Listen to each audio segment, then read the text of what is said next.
Hello, my name is Ethan McMurtry, and I am a communications major at UTSA. This is going to be my last semester here. Yay! That's going to be awesome.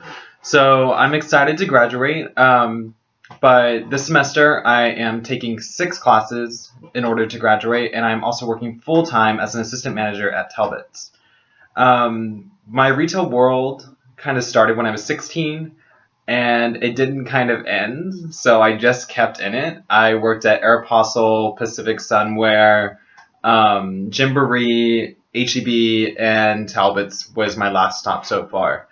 I've learned a lot through the retail world, but there's a lot of different things that go on in retail that kind of can get under your skin, but you have to use your communication style and ways to form your nonverbal communications in order to portray the correct message to the customer.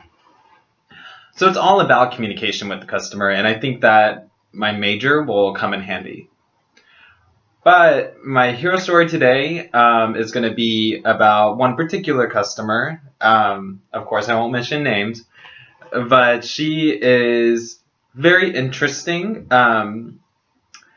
She is a little bit older side.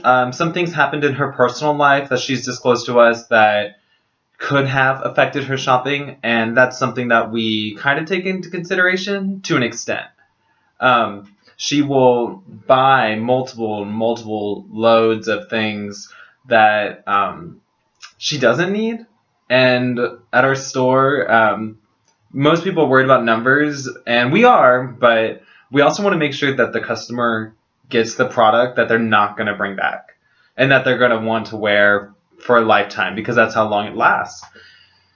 But this customer, and some others, of course, but this one in particular is rather interesting. She buys constantly, but then she will go back and about 89 days later, because we have a 90-day return policy, and decides to return all these items that we do not have anymore.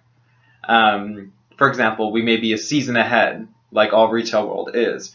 We may be a season ahead on clothes, and we may be in wintertime. She'll bring back shorts that were from previous sales that she's in a lot of time frame, but sometimes our computer doesn't let us take it. So it's just issues like that, and you'll also see in her history that she's actually negative instead of positive towards the store, so she has more negative returns, and it's just something that we have to deal with every time. So there was a time where, of course, she started getting a little bit irate with the situation, and I came over and I spoke to her just kind of gently and didn't do a quick reaction, and kind of got to know why she returns these things, and she just says that she doesn't need them or wear them. And then I got to a point where I asked her, I said, well, why do you buy them then? And her answer was very vague, of course, so it wasn't a direct, like, she wasn't going to break into emotion for me. I don't expect her to, but I wanted her to question herself when I asked her that.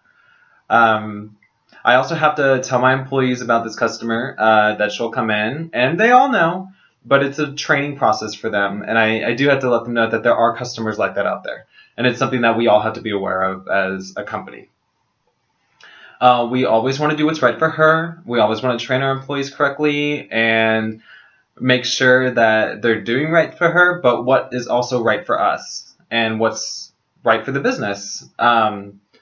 Also influencing those further customers to not do so. So don't force a sale on somebody when in reality you can read their nonverbal cues that they really don't want the item, but they feel pressured to do it.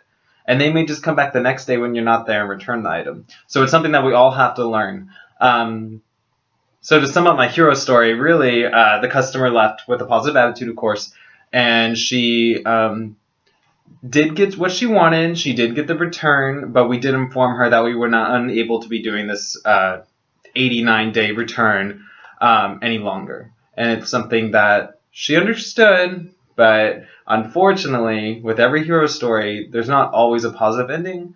She does come back with some things and returns them, but we haven't seen her lately. So it's just leaving with a positive attitude. And I think with this class, the persuasion class will not only help me in my job world, but then outside of that, with all of my communication styles that I'm learning from different types of classes, this is one of the ones that caught my eye. And I don't know, I was fully engaged in it, and I was ready to sign up for it right away. But I'm hoping to learn from it, um, experience different things from people, and hear the feedback that they're willing to give to me off this video. And I guess just, be fully ready to listen and ask questions when needed. I'll always be here if anybody has any questions about anything, but I'm always going to be asking those questions as well. Thank you.